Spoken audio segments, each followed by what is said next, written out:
I just got done watching The Tomorrow War on Amazon Prime. And guys, we've got to talk about this movie. Of course, the film stars Chris Pratt along with all of the other amazing cast members for this film. It really was great.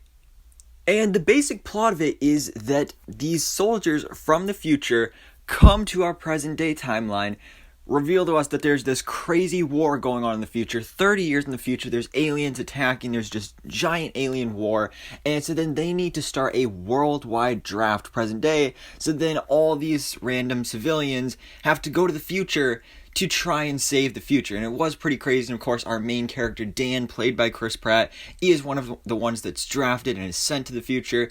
And that is where we follow his crazy journey throughout this film. And I have to say, I really enjoy this movie. It is kind of like your basic sci-fi action thriller movie, but it was fun.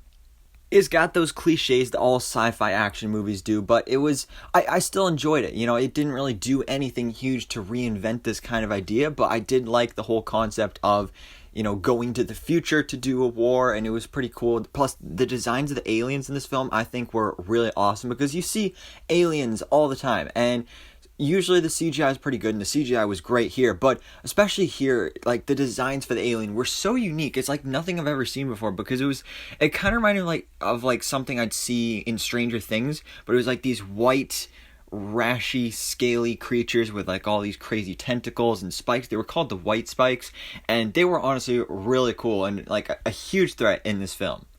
One thing I do want to point out, though, is that this film felt really long. Well, it didn't really. It did. It felt long. It felt like a long movie. I think it was like a little over 2.5 hours, maybe. But it felt even longer because there's kind of like three main parts to the movie where it's like you start off present day, then you go to the future, then you come back to present day, and it honestly kind of felt like three different movies. So I wish they could have maybe blended those three parts together and made it feel more natural. It felt like three different movies because you had the present day where it's like setting up everything, you got the family life with Dan and all that, and then once you go to the future, it's full on war movie and sci-fi and all that stuff, which was great.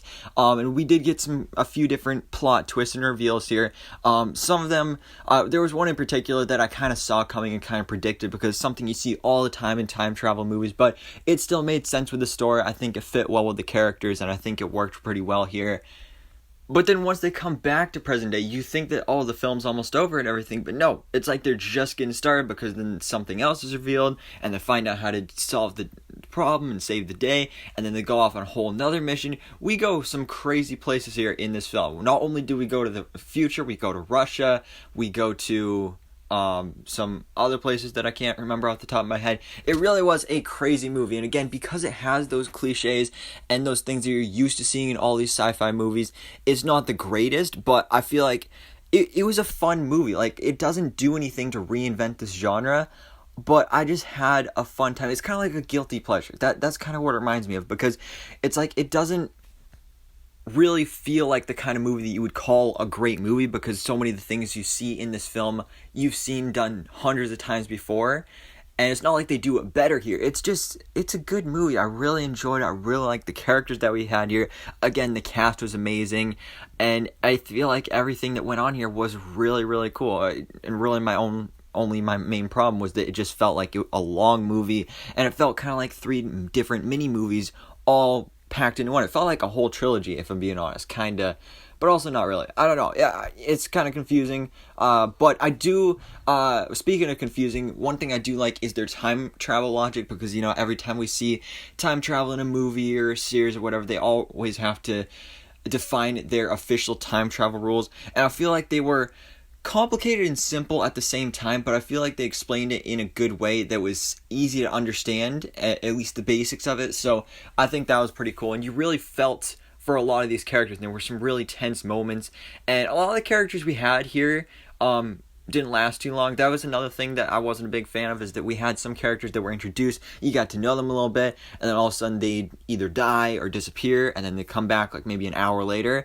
But it was still cool. I still had a fun time. I really enjoyed this movie. Again, The Tomorrow War is now streaming on Amazon Prime. Definitely go check it out if you haven't already. But guys, let me know your thoughts in the comments below. What do you think about Tomorrow War? Do you think we should get a sequel, spin-off, anything like that? Let me know in the comments below.